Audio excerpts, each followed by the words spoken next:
All right, another late upload or early upload, depending on when you're seeing this.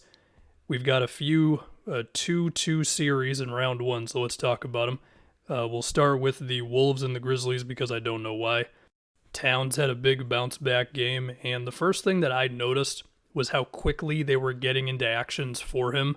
There were a few plays where, as he was walking up court in a half court set with the point guard, whether it's D'Lo or McLaughlin or Pat Bev, he would just get the pass in momentum, and that would allow him to go one or two dribbles and then just sort of muscle, whether it's Jaren Jackson, Xavier Tillman, Brooks, Brandon Clark, whoever. There was one possession where he did it on Steven Adams. The pass was from D'Lo, and Adams just had to wrap him up because Towns just got by him in like 1 second.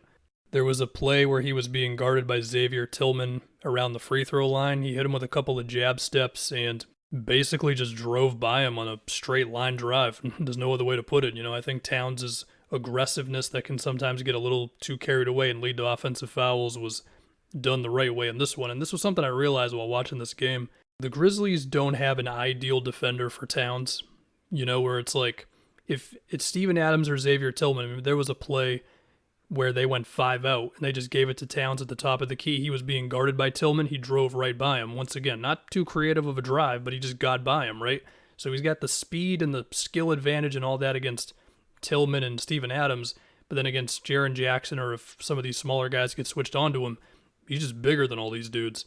Of course, the one dude the Grizzlies would love to help off of is Jared Vanderbilt, and this is the other thing. Vanderbilt, he had like 12 points in this game, but I'm telling you, man, there were a number of plays, and it especially came through on like a Patrick Beverley 3, where it was a double team on Towns on one baseline with Pat Bev in the opposite corner.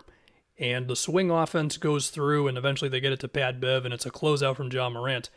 But Ja has this moment where he notices Vanderbilt underneath the rim, and he sticks with him for an extra second, because if he leaves him, it's an open dunk for him, right?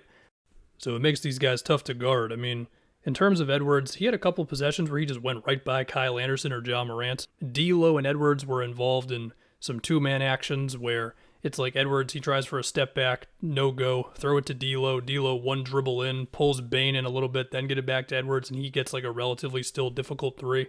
The fear of Towns led to one of McLaughlin's threes, and McLaughlin as well as Bev combined for 8 made threes in this game. They ran one of those actions where they throw it to Towns really early, and McLaughlin threw it to him, and as he did that, he ran to the opposite wing, so it kind of acted as a screen, and so then Towns took just a couple dribbles in, and he was able to get Tyus Jones to commit to him on top of his original defender, so it was McLaughlin just wide open on the wing for 3.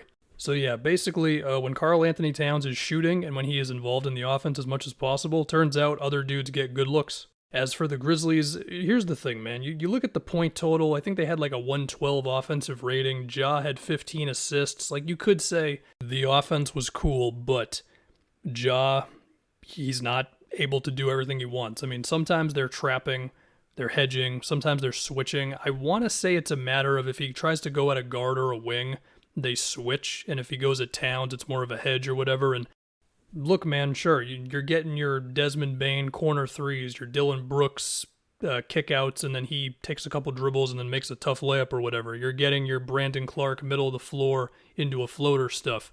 You're also getting a lot of possessions where Jaren Jackson is being left pretty decently open by the Wolves for the sake of loading up inside, and it's been pretty effective. You're also getting a number of times where Wolves players are just playing individual defense on Ja, whether it's D'Lo switching on him and forcing him into this sort of weird turnaround hook shot thing, or it's Vanderbilt switching onto him, keeping his hands up so he doesn't foul, and then Ja misses a pretty contested layup. So yeah, Game 5 should be a good time. Next, we go to the Mavs and the Jazz. Luka comes back and Utah wins, as we all expected, of course, right? So there were a few more possessions from Utah in this one where they were ready for the guy to get beat off the dribble. Like, there was a play in the fourth where Clarkson was guarding Dinwiddie, and instead of trying to contest him from behind or whatever, Clarkson just immediately ran to the corner because, of course, Gobert had to leave Maxi Kleber. Kleber did miss. I have a stat that may or may not matter. NBA.com tells me that in this last game, Dallas only had 6 shot attempts in the restricted area. And sure, some of that is going to be, well, a guy gets fouled, and therefore it's not considered technically a shot. I get that, but There were also many possessions where it's like Mike Conley getting around the screen as fast as he can and meeting Jalen Brunson at around 15 feet and getting Brunson to shoot a fadeaway, or Bogdanovich sticking with him and getting a turnaround jumper out of him. A similar thing happened in the fourth quarter, but it was Donovan Mitchell guarding Brunson instead. You're also going to get your drop coverage Gobert against Luka and all that, and Luka had that one crazy like Magic Johnson-esque hook shot along the baseline. Rudy switched onto Luka for a few possessions in the fourth quarter, so that's a sign that we could see a little bit more of that. I thought Utah also busted out a couple double teams more often than they normally would. Now Dallas could just say to themselves, hey man, we had some good looking threes, especially in the fourth, that just didn't go in. We'll keep doing what we're doing. And they could be right, but I did think Utah's team defense was just better.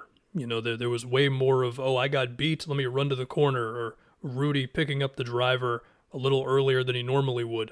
There were still some miscommunications, one specifically where Mitchell thought Gobert was going to help on a wing shooter. Gobert thought it was going to be Mitchell, and then Donovan was super frustrated with him for half a second. Also, coming off of a calf strain, Luka was pretty much just Luka, so I think it's still fair to believe that Dallas wins this series, but hey, kudos to Utah, because a lot of us were just checked out of this team.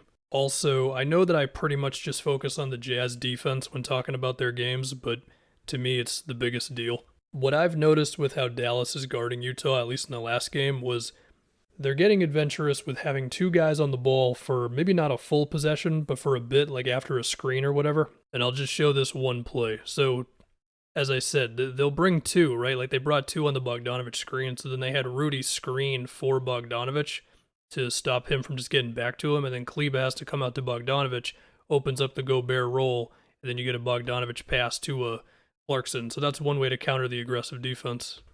Anyway, on to Phoenix and the Pelicans.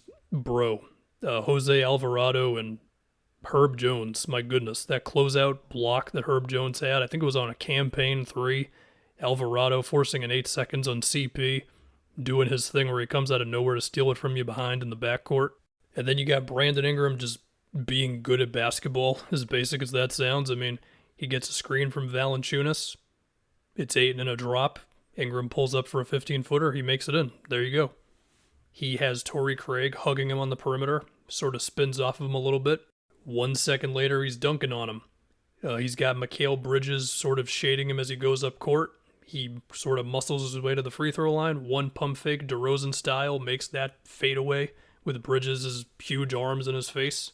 Valanciunas had 11 free throws. I think almost all of them were because of JaVale. JaVale had himself a tough night dealing with Valanciunas in the post. Although he got Ayton a couple times as well on like a turnaround, and he also had that 3 where Ayton basically was just like, hey man, go ahead. I've already seen a bit of a commotion about the free throw discrepancy in this game. I don't think this is anything that in-depth, but I think for the next game, Phoenix just might have to experiment more with like, you know, DeAndre, maybe don't drop as much on Ingram screens, you know, sort of meet him at the level and then drop a little bit as he's driving if you still want to stay kind of in that scheme. Experiment a little bit with double teaming off of Valanciunas. I mean, I get it. You're going to have CJ relocating. You're going to have Herb Jones and Jackson Hayes. I mean, that's why Jackson Hayes has been so effective at the 4, right? It's because sometimes you have to throw extra attention at Valanciunas, Ingram, and CJ, and now Jackson Hayes is cutting or he's in the dunker spot or whatever. But if anybody's going to be able to slow down that sort of action while throwing extra dudes at the main guys, then I would like to believe it's Phoenix. As far as having no Booker, I mean, Phoenix in this game, they scored 103 points, but their offensive rating was 112, so it's a little better than the numbers would initially tell you.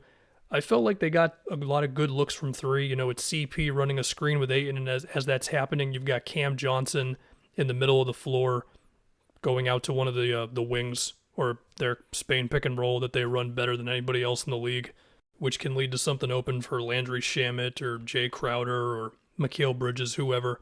Some of the shots didn't fall.